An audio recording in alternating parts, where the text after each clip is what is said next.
అంటే అనుకుంటున్నాను మేబీ ఉండొచ్చు కదా, ఉంటే ఇవ్వండి పోనీ. మీరు అంత కాన్ఫిడెన్స్గా అన్నీ చెప్తున్నారు అంటే అబ్బాయి మీ దగ్గర ఉన్నాడేమో డౌట్ నాకు, అంతే, ఇంకేం కాదు. నేను 33 అడ్వకేట్ అమ్మా, నేను చిన్నపిల్లాడు కాదు, నేను సరే. ఓకే సార్, చూసుకోండి ఒకసారి. Okay sir. ఫ్యామిలీకి ఏదేమైనా న్యాయం అన్నది కావాలంటే అబ్బాయి ముందు ఇప్పుడు దొరకాలి, పోలీసులకు నిజానిజాలు చెప్పుకోవాలి తను వెళ్ళి. అంతేగాని మీడియాని తప్పుతావు పట్టించి ఫ్యామిలీని తప్పుతావు పట్టించిస్తే అయిపోదు కదండి ఏదిని, అంతేనా? ఇప్పుడు ఆయన దొరికిన పాయింట్ ఒకటే, అంటే ఈ మాట ఎవరికి చెప్పినా, అంటే నా అడ్వకేట్ ఆయనకి చెప్పినా, ఎంపీ గారి ముందు చెప్పినా వాళ్ళు ఏం చెప్తారంటే, పోస్ట్ మార్టం నివేదికలో ఆయన ఏం చేశాడో తెలిసిపోతే వెంటనే 302 IPC కింద ఆయన అరెస్ట్ చేసి లోపల వేసేస్తారు. పోస్ట్ మార్టం నివేదిక వచ్చేంత వరకు 302 IPC వేయడానికి వీలు లేదు. సార్ మీరు ముసోరీ పోలీసులతో ఏమైనా మాట్లాడగలిగారా? ఎవరు తెలియదు. మీకు ఎలాగండి ఇవన్నీ మరి తెలిసిపోతున్నాయి? మరి పోస్ట్ మార్టం రిపోర్ట్ వచ్చి ఇది అనేసి వాళ్ళతో మాట్లాడాలి కదండి, కాస్త కొంచెం మాట్లాడితే కదా మనకి తెలుస్తుంది. ఆ అబ్బాయి ఒక క్రిమినల్ అని అనుకుంటున్నప్పుడు తన మాటలు మీరు ఎలా నమ్మగలిగారు? మీరు అదొకసారి ఆలోచించండి. తను క్రిమినల్ అని నమ్ముతున్నది ప్రపంచమే, యావత్ ప్రపంచం నమ్ముతుందండి, మీరు ఎలా నమ్మారు?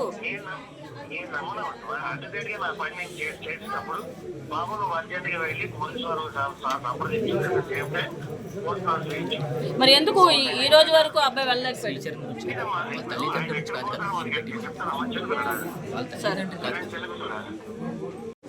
అవునండి వస్తుంది, పోస్ట్ మార్టం రిపోర్ట్ వచ్చింది.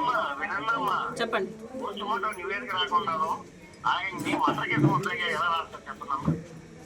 అక్కడ చేసిన పనులు బట్టి రాశారండి. అక్కడ ఎంత ఎంత ఘనకార్యం చేశాడో మీకు ఏమైనా చెప్పాడండి అబ్బాయి? అక్కడ ఏం జరిగిందో మీకు ఏమైనా చెప్పాడా? మీకు ఏం చెప్పాడో చెప్పండి పోనీ మాకు. ఉదయం చూసేటప్పటికి ముక్కంబడి బ్లడ్ వస్తుందండి. నేను వెంటనే పోలీసులు ఇన్ఫార్మ్ చేశాను. ఆ లాంటి వరకు చెప్పాను, వాళ్ళు వెంటనే పోలీసు ఫోన్ చేశారు, వాళ్ళందరూ వచ్చారు.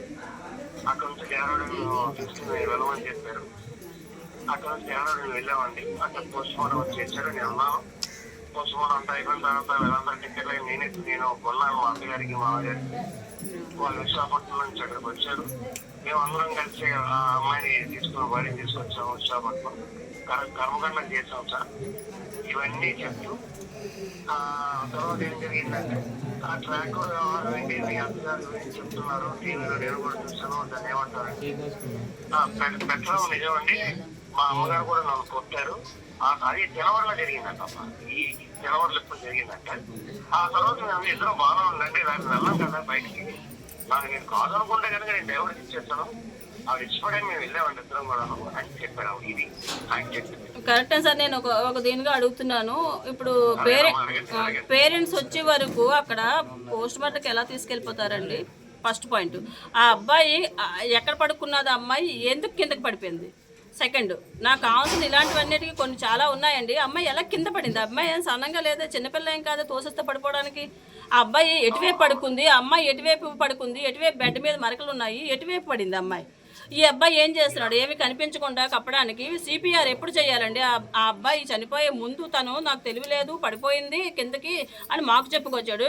బ్రెయిన్ స్ట్రోక్, బ్రెయిన్ హ్యామరేజింగ్ చేసుకుని చచ్చిపోయిందని చెప్పాడు ఈ పెద్ద మనిషి. మీ దగ్గర ఎలా చెప్పాడు, మా దగ్గర ఇలా చెప్పాడు, ముక్కంట బ్లడ్ వచ్చేసింది, ఇలాగా అలాగా మాకు చెప్పాడు. అంటే ఎన్ని రకాలుగా చెప్తాడండి ఆ అబ్బాయి? ఎన్ని రకాలుగా చెప్పుకుంటాడు చెప్పండి.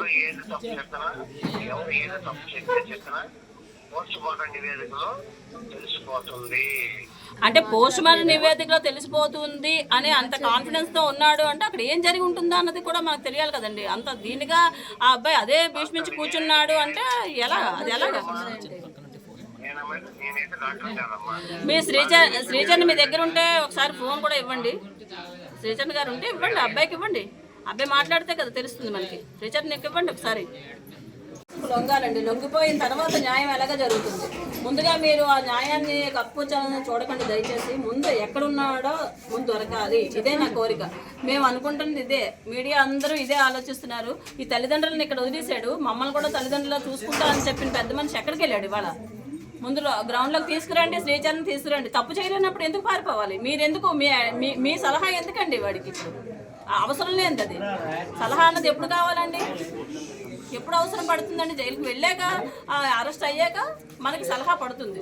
ఇప్పుడు ఎందుకండి ఆ అబ్బాయికి సలహా? మీ సలహా, అడ్వకేట్ సలహా అంటే మాకు అక్కర్లేదు. అబ్బాయికి ఇప్పుడు ఎందుకు వచ్చాడు? అది మాకు కావాలండి, ప్రూఫ్తో సహా మీరు పంపించండి దయచేసి. వాళ్ళ అమ్మగారు నాన్నగారు ఇక్కడ ఉన్నారు, మమ్మల్ని నడు రోడ్డు మీద నించోబెట్టాడు, తల్లిదండ్రులను ఇద్దరిని నించోబెట్టాడు. న్యాయం లేకుండా వాళ్ళు ఇలా ఇక్కడ అందరి చేత ఇన్ని మాటలు అనిపించుకుని వాళ్ళకి ఏంటంటే ఆ పిల్లడు చేసిన దానికి నాకు అర్థం కావట్లేదు. ఆయన చదువుకున్నాడు కదమ్మా, ఆయనకి చాలా మంది ఫ్రెండ్స్ ఉన్నారు. ఆయనకి హరిద్వార్ లో ఫ్రెండ్స్ ఉన్నారు, ఢిల్లీలో ఫ్రెండ్స్ ఉన్నారు, అడ్వకేట్ ఫ్రెండ్స్. ఆయనకి సలహాలు ఇచ్చేవారు చాలా మంది ఉన్నారు. చెప్పండి చెప్పండి చెప్పండి, వింటున్నాను. వాళ్ళకి సలహా ఇచ్చేవారు చాలా మంది ఉన్నారమ్మా. నేను ఒక్కరిని కాదు కదా ప్రపంచంలో వకీల్ని. మీ సలహా తీసుకున్నారని ఈవిడ మీ ఫోన్ నెంబరే ఇచ్చారు కదా, అందుకనేసి. నా సలహా చేసుకుంటే నువ్వు న్యాయస్థానం నాటిగడి నేను ఏం చెప్తానమ్మా? నేను చదువుకుని చదువుకి నువ్వు న్యాయస్థానం ఆశ్రయించాలని చెప్తాను. నువ్వు తప్పు చేస్తే జైలుపోతావు, నువ్వు మంచోడైతే బయట ఉంటావు. అవును కరెక్టే అండి. మరి జైలుకి వెళ్ళడం కాకుండా ముందు పోలీసులు లొంగాలి కదండి. ముసారి పోలీసులు అక్కడ డెహ్రాడూన్ పోలీసులకి లొంగాలి. ఇక నేను ఏ తప్పు చేయలేదు అన్నప్పుడు తను లొంగ ఏమండి. న్యాయస్థానం అనేది పోలీసులు రెండు యంత్రాంగం ఉంటాయి. ఒక యంత్రాంగం ఆయన్ని న్యాయస్థానం తప్ప ఒప్పు తెలుసు ఒకటే యంత్రాంగం.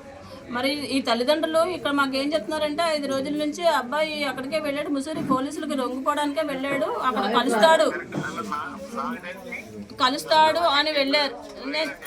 నేను చెప్తున్నాను వినండి కొంచెం.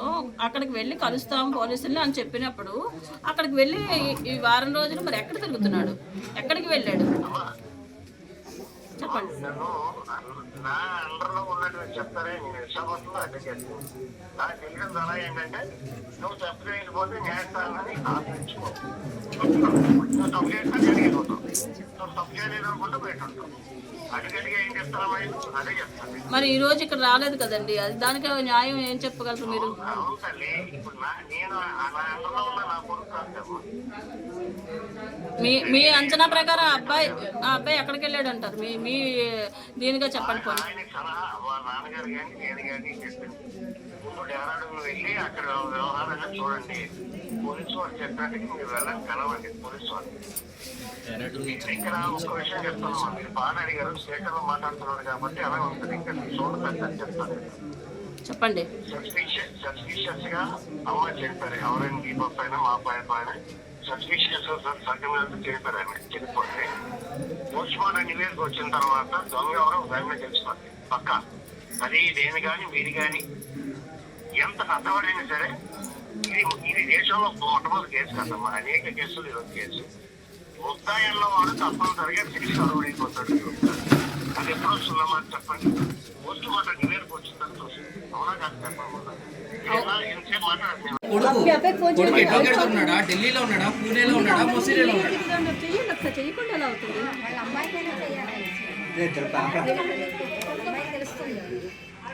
ఒక నెల రోజుల ముందేమో మీ అమ్మాయి మా అమ్మాయి కాదా అన్నారు, నలుగురు కలిసి వెళ్తా అన్నారు. ఇద్దరే వెళ్ళారు, దాన్ని హనీమూన్ ట్రిప్గా చిత్రీకరించారు. స్పీకర్ పెట్టారా?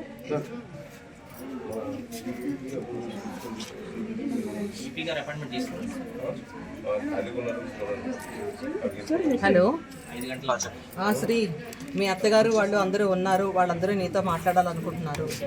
మాట్లాడు. హలో, నువ్వు ఎక్కడున్నావు ఇప్పుడు? ఢిల్లీ మెసూరీలో ఉన్నావు. మరి పోలీసులకి ఎందుకు నువ్వు ఇది అవ్వలేదు, వాళ్ళ చేత మాట్లాడించలేదు? నీకు తప్పు లేకపోతే నువ్వు ఎందుకు అలా దాంగుంటున్నావు? చెప్పాలి, పోలీసులకు నువ్వు ఇవ్వాలి కదా. ఎప్పుడు మాట్లాడావు? మాకేం న్యూస్ రావట్లేదు. మరి మాకు చెప్తారు కదా వాళ్ళు. అంటే ఈ రోజు వరకు వీళ్ళందరూ అక్కడే ఉన్నారు అని తెలుసుకుని వీళ్ళు వచ్చేసిన తర్వాత వెళ్ళావా అక్కడికి? నీకు తెలియదని చెప్పినంత ఈజీ కాదు. నువ్వు ఏం చేసావు అన్నది అర్థమైందా? నువ్వు తల్లిదండ్రులుగా మమ్మల్ని చూసుకుంటాను నేను అని చెప్పిన పెద్ద మనిషివి ఈ రోజు ఎక్కడికి వెళ్ళావు? నువ్వు స్టేట్మెంట్ ఇచ్చావు, నువ్వు బాగానే చెప్పు. వాళ్ళు ఎవరు చేయమంటున్నారు నిన్ను? నీకు మేము ముఖ్యమా వాళ్ళు ముఖ్యమా? ఎవరినో ఎందుకు కనవాలి నువ్వు? ఎవరినో ఎందుకు కలిసావు? నీ తల్లిదండ్రులు నీ కడుపు, నువ్వు నీ కన్న తల్లిదండ్రులు ఇక్కడ వదిలేసి వెళ్ళిపోయావు. మమ్మల్ని చూసుకుంటానని భరోసా ఇస్తాను నేను వాళ్ళకి, వాళ్ళ అమ్మాయి లేదు అవును 5 రోజులు 6 రోజుల నుంచి వెళ్ళిన వాడివి ఈ రోజు వరకు పోలీస్ స్టేషన్కి ఎందుకు వెళ్ళలేదు? ఎప్పుడు వెళ్ళావు? ఎప్పుడు వెళ్ళావు న్యూస్ ఏంటి?